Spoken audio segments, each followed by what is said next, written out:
개선 방안으로 가장 중요한 것이 전자 개표를 수개표로 바꾸는 것이다.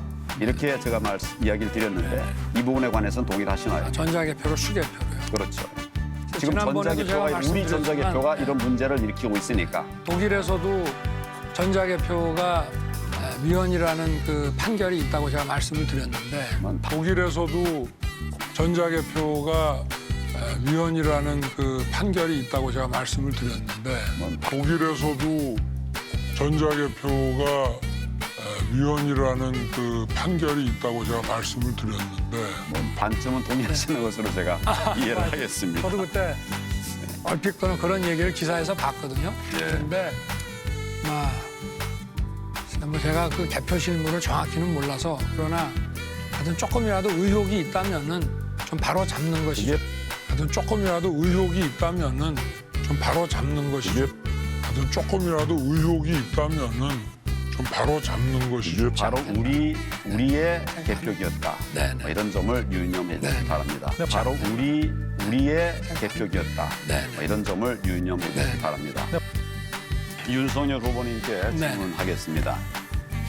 사진을 좀 하나 보여드리겠습니다.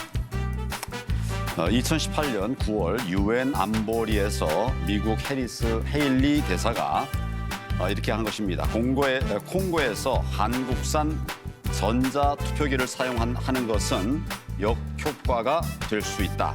이러면서 공개 경고한 사실 혹시 알고 계신가요?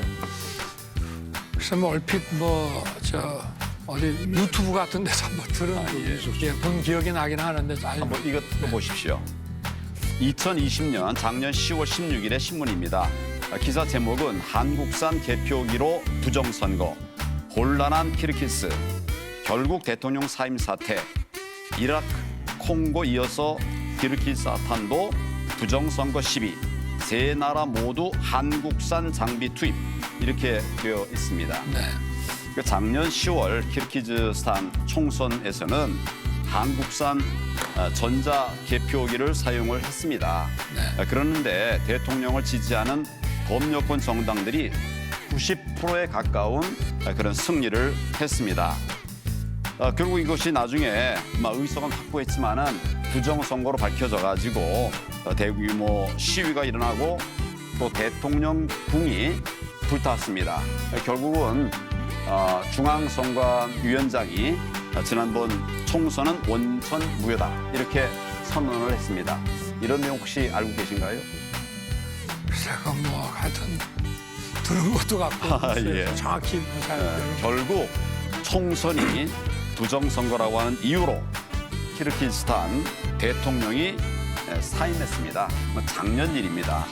그런데 공교롭게도 2018년 부정선거 시비가 있었던 이라크 그리고 콩고에 이어서 2020년 키르기즈스탄에서도 모두 한국산 선거 장비가 사용된 것으로 알려졌습니다.